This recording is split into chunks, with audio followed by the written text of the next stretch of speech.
Hi, today is going to be fun. I'm going to tell you how to spot a narcissist, especially if it's a new relationship. So stay to the end. It'll be well worth your time and could save you a lot of pain and heartache. Because a lot of people think, oh, a narcissist is just a selfish person, a controlling, manipulative person, and uh, I eliminate those kind of people from my life. I don't even put out that kind of energy. No, my dear, that is not the case. And my audience is women. My target audience is black women. My target audience would be older black women, but this will apply to all ages. Um, just call me Trinity because I deal with three different conditions, challenges, disorders, whatever you want to call them. ADHD, which is attention deficit hyperactivity disorder, which is a neuro disorder that disrupts one's ability to regulate their executive function, which has to do with reasoning and planning, timeliness, um, doing tasks that other people say are just necessary, need to be done, and everybody needs to do and have mastered at an adult age, like keeping a clean house or not buying too much stuff and getting rid of clutter. Complex post-traumatic stress, we've all heard of it. You've experienced trauma. It's different from just plain old post-traumatic stress, which is horrible enough because it's trauma, but complex post-traumatic stress is a result of being in a traumatic environment, a trauma-causing environment for an extended period of time where you don't even realize uh, that you're experiencing trauma until anxiety and inability to function as you normally do because you stay at a high fight or flight, pause, fawn, or pose state. You're just walking on eggshells. Uh, that's usually a sign you're in a traumatic environment. When you're walking on eggshells and just trying not to make a mistake, and that's just a way of life. That's the circumstances that you're in because of the people or person that you're in a relationship with or associate with, either at work or in a personal relationship or a family member. And the last one, ugh, which is narcissist abuse syndrome, which is NAS. Uh, and that's a real thing. And that's for people who I'm dealing with those who have come out of narcissist relationship and just trying to figure out if they will ever be back to the person they were before they went into that relationship. Dear ones, no, you will not. Um, but the good news is you will evolve and you will be a much wiser and a person if you give yourself time to heal. And so I tell you just to be gentle, and this is a channel that you want to stay tuned to because you'll hear stuff here that you won't hear at the therapist's office, and I know you're not hearing anywhere else on YouTube, which is why I finally decided to make these broadcasts. Okay, let's dive into it. Today. I'm going to try to cover, because I don't want this to be very long, um, 3 ways that you can spot a narcissist. So today, I want to hopefully keep you from getting in a traumatic relationship, especially if you just escaped one.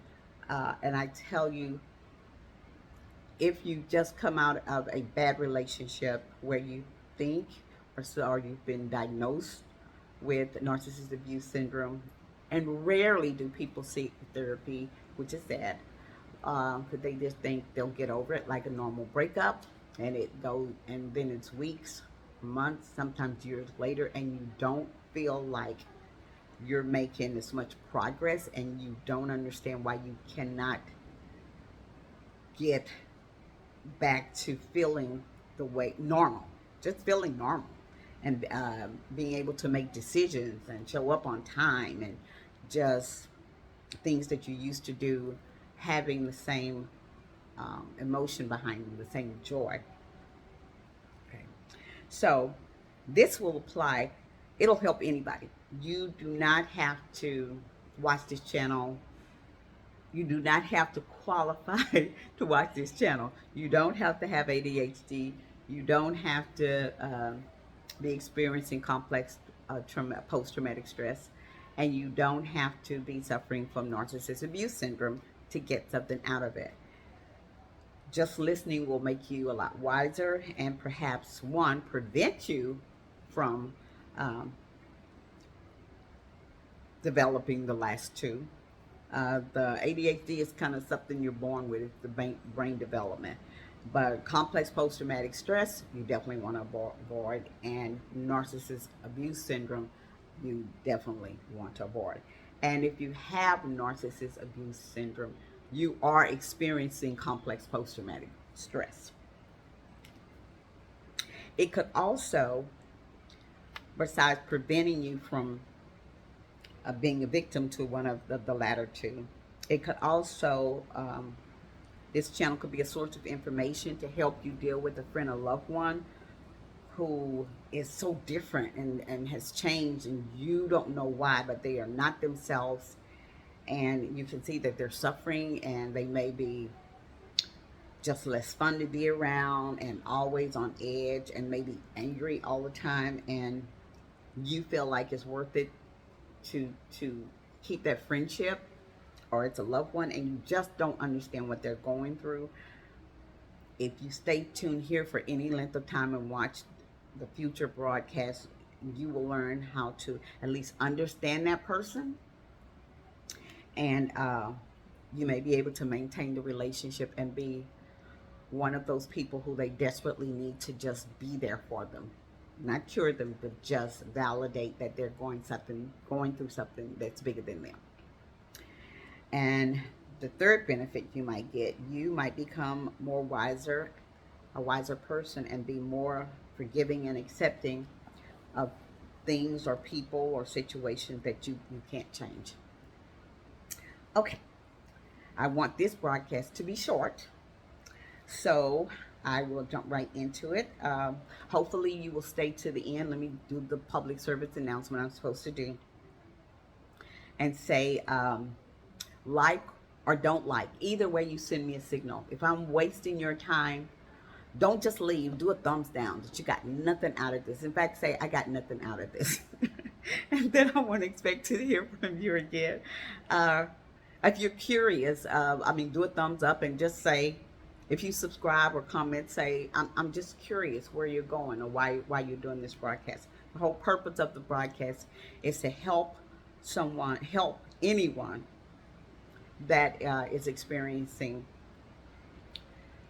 the symptoms of one of those three, by giving them some coping information, by validating what they're going through is real, and they're not just making it up, and they're not going to wake up tomorrow and be able to just shake it off. So validation, support, comfort, and information, some tools on how to navigate life as you go forward. So I don't want to waste your valuable time. I've told you to either like or don't like. If you subscribe, say, I subscribed. And if you want to tell me why you subscribed, you can say, I'm curious. Or you can say, ILS, just those three alphabet. I learned something. ILS, I learned something today. Okay? All right, so let's deal with 3 ways you can spot a narcissist at the beginning of a relationship. Number 1 way, and like I said, I'm coming from a female's perspective, because I've been a female all my life. And so the narcissists in my life have not all been men, but I'm speaking of a romantic relationship or whatever. So today I'm talking about if you're dating someone, who started a relationship with someone or whatever, this man is in your life, and there's something about them, you cannot put your finger on it, because they look all bright and shiny on the outside, and you're attracted to them, because a lot of the most dangerous narcissists, like the cerebral narcissists, I won't get technical today, I'll go into that another time. Um, they're not your garden variety narcissists like the like a lot of the politicians that are speaking today, that say they've never made a mistake in their life, and they're just over the top and it's all about them. Now, true, it is all about them. They don't feel like they've made a mistake, but they will never reveal that to you. Not, they'll never admit to that. So, number one, oversharing or bragging. And before you say, "Oh no, that's not this guy." Normally, when you first meet a man, for women talk too much, especially at the beginning of relationship. It's like we want to put it out there. Here are you can see whether I'm beautiful or if I'm overweight or da da da da, and we just want to tell the person about them, so the man about them, so they can either decide whether they like us and they want to be in a relationship and not waste their time. Not if that man is a narcissist. First of all, he's going to be a very good listener. Very good listener. Yeah. So that's number two. But I want to get back to number one, oversharing. He's listening for a reason, and I'll get to that at the very end. Number one, oversharing. He's not shy. And you will find that as a breath of fresh air, because with most men, you're trying to pull information out of them. And this guy just tells you about himself without bragging. In fact, he will say something um, that one would be proud of, and then kind of just like say, "Oh, but there's so much people." Like, he may be his position. He may be an executive, but he'll say, "Well, I'm the highest paid executive in this position," or whatever, or "I have so many people operating under me," or whatever. And he'll go, "But don't let that flatter you. There are a lot of people smarter than me, wiser than me, and I'm gifted to just be there. I worked hard for it, and and I strive every day to be a better person." Wow, wow.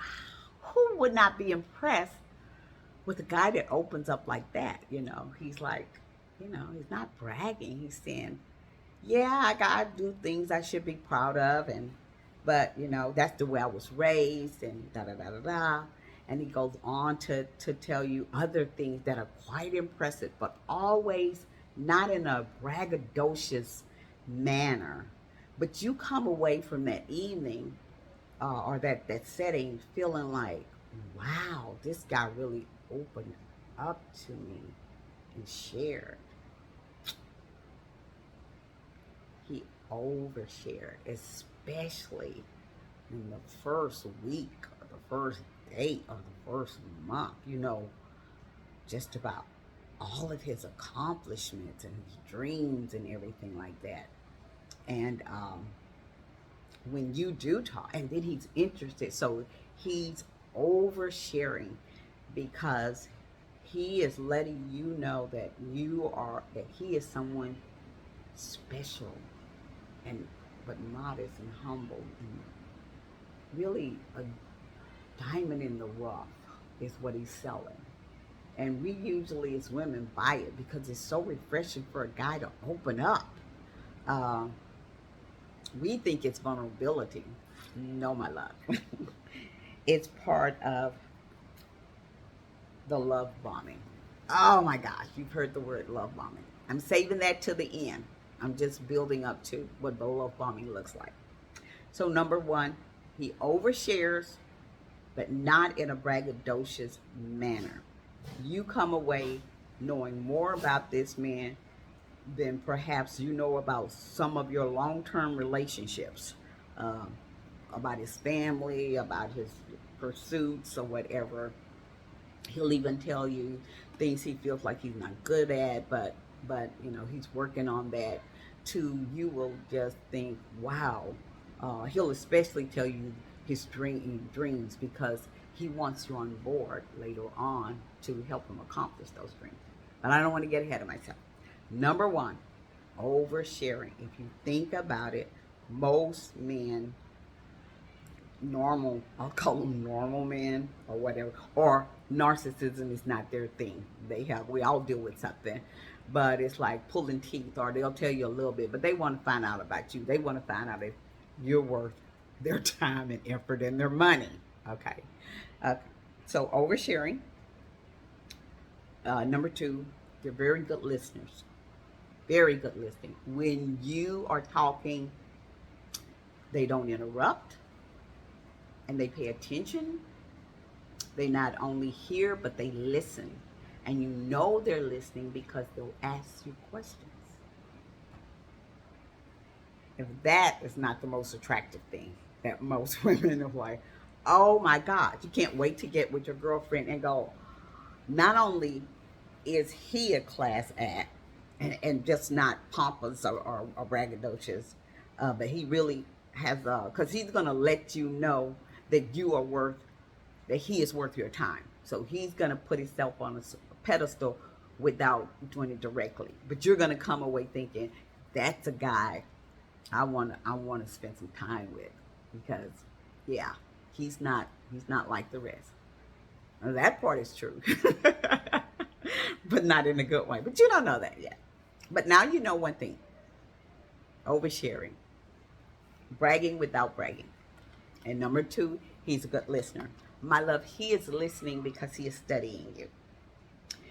In order to be a good love bomber, love bombing, I guess I'll get to the definition of love bombing. That's when you meet the man of your dreams. So you think you've met the man of your dreams because, oh my God, he is so intuitive in terms of the kind of gifts you like to receive, whether or not you like text messages or phone calls, or um, if you like getting compliments, if there's a particular item or way you dress, just everything. If you're a family person or if you're alone, I mean, this guy is listening.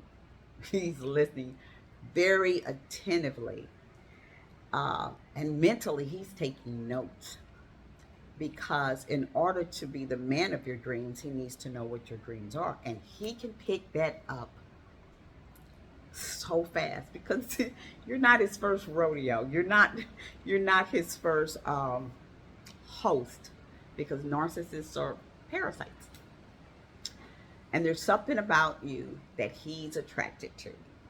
So for those who think they got too much on the ball uh, to attract a narcissist, no, my love, you're just what a very skillful narcissist is looking for. You are a challenge. They are always looking for that bright light, for that woman that is an achiever, and academically, professionally, just influential and powerful, financial resources, whatever. And so they're going to listen. And so you're going to tell your girlfriends or whoever that you've met somebody that finally pays attention to you. Okay? And if you are not giving out signals that you want to be, if you want intimacy to be something that a person earns, then you don't have to worry about them being aggressive and pushy, because they are listening. They are listening. Or if you're just the opposite and you want a lot of touching, feeling, and affection because you want to know that you're in a relation, they're going to be off. They're going to be whatever you profess to them without even knowing, just in conversation. That's what you want, and they know what questions to ask. Well, tell me about yourself. What do you like to do in your spare time? And you're like, oh, da, da, da, da. Like I said, most women, we overshare. We talk too much. And it's very dangerous if you're speaking to a narcissist because he's taking it all in. He's not making notes. You don't see him writing it down on a napkin or whatever. He's not recording it on his phone. He doesn't have to because this recorder is taking it all in. And he's going to be everything that you described to the point where you think, oh my God, I have finally met the man of my dreams. Just like I don't want there's a TikTok person that went viral, and when she describes first meeting the guy that she ultimately married and was in the relationship for a year and then got out, barely got out with her sanity. But that's one of the things that she said. He was just, first of all, she was looking for, we're all looking for a great relationship, and he listened and he became that great partner, and just did all the things that she had given the signals or verbally expressed to him. That's the kind of man that she wanted in her life. He became that man and more, so much more, or so she thought.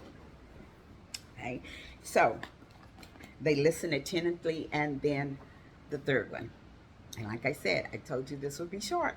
The love bombing starts.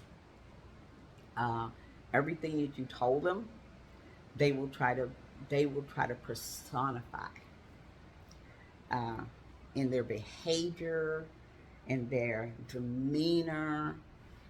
Um, they'll bring you around their friends. They'll express that you are the one. When a person is love bombing you, they move fast, fast. They don't have 6 months or a year. They want commitment right away. I mean, and some of them will tell you on the very first meeting, I see something in you. I see something in you. It's something about you. I may have found the one. Oh my gosh. A lot of women are flattered by that because he didn't say, "Oh, you're the one. Oh, and we got to be in a relationship." He just said, "You know what? You know, I've lived all my life for someone like you. We'll see. We'll see. I feel good about this." What girl don't want to hear that? Okay. Uh, One who has experience with the narcissist, the hair stands up on the back of my neck if a guy tells me, a guy that I've just met or been out with a couple of times, and he's like, you know what, you are one in a million, and I want you in my life, and I'm going to do whatever it takes to get you in my life, or I see a future for us. Way, way too soon. Way, way too soon. So, uh, the love bombing has started. They're trying to be the person. They set dates. Before that date ends, they create the next meeting. Um, they pretty much fill up your calendar so that you don't have a chance to see other people or whatever. And they don't appear to be jealous if you do, um, because they don't want to signal that they're pushy and aggressive. So it's like if you say, "Well, I have another day," it's like, "Man, okay, well that's a lucky guy. I hope I still have the opportunity. I'll be date number one. Let me go ahead and lock you down for Thursday then, or next week, or whatever." Uh, and you think, God, he's not even jealous or possessive. He's just confident and but assertive. And I like that. Okay, could be just kind of early for that kind of claim to that much of your time and attention. So I said I would stop, and if you stay to the end, that I would that it will be well worth you staying. I'm getting tongue tied. uh, and that would be, I'm going to give you a technique. This is for people who and forgive me, that wanted it to be fun, and I hope it is fun. But I have to offer this. Do I want to offer this coping technique now? Hmm. Hmm. I think the gift will be that if you do leave a comment, that I will respond. Because a lot of times, especially when somebody blows up, people leave comments and they never hear from the person. It's like, why did I even listen? They don't even care that I listened, that I liked, that I subscribed or comment. So if you stay to the end and you let me know you stayed to the end, I say, I stayed or I subscribed. I'm curious or I learned something. I will respond.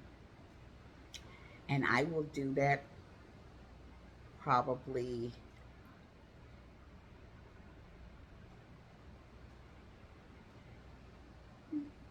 I will just do that. I won't put a time limit on it. And I won't put a number on it because this is a new channel. So I don't expect a lot. And I'm going to end now. And I'm going to end the way I will always end because we're all seeking serenity. So I'm going to end with the serenity prayer. God, grant us the serenity to accept the things we cannot change, the courage to change the things we can, and the wisdom to know the difference. Until next time.